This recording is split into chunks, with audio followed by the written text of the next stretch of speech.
Hello. What a beautiful sunny day it is. And a little crisp, but warming up. The Lord gives us many gifts, and often the weather is one of them. These readings are certainly interesting, fascinating, at least I feel so.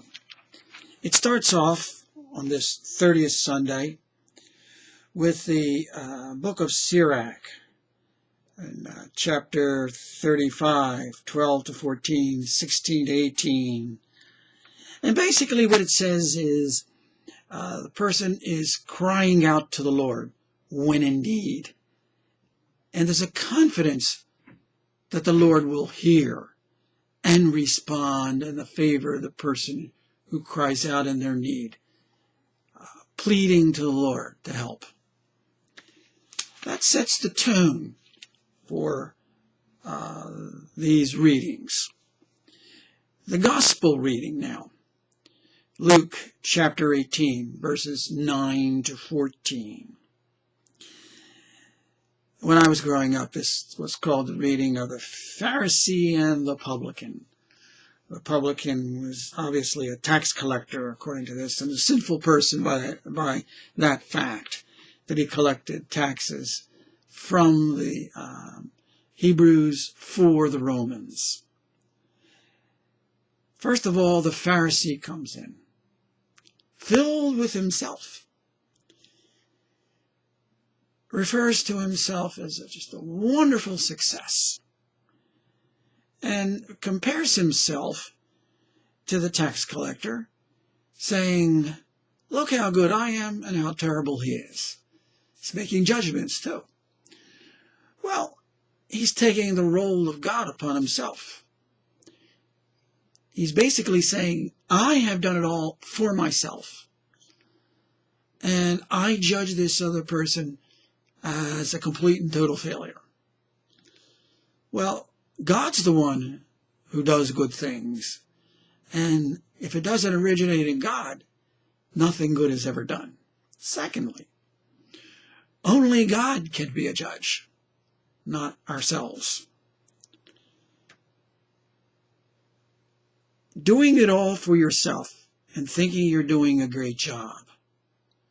Well, God has to say then, I won't go to that person's aid because he doesn't want me to. God will abandon someone who has such an attitude, basically because he's saying he doesn't want God to get involved. When God abandons us, it's the prescription for disaster. We will march into destruction. Versus what the tax collector, the so-called publican, that says, O God, be merciful to me, a sinner. He recognizes that on his own, he's not able to do it. So God comes to his aid, and he's successful. And so you have the little saying at the end, whoever exalts himself will be humbled, and the one who humbles himself will be exalted, because God will help the one and abandon the other. In the second reading, Paul's reading, my own summary of that is the following. Paul is saying, God did it all for me, and because he did, I did well, and became an instrument according to God's designs. Paul exclaiming he did well, but it's because the Lord worked in him. I was rescued from the lion's mouth.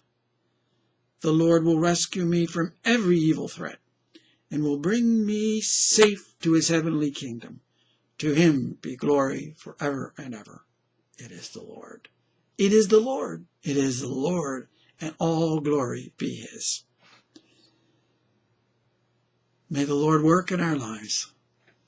May we find success always, because the Lord works in us, because we hand it over to the Lord, because we live our lives in him, And by cooperating with His grace, with His goodness, He works through us.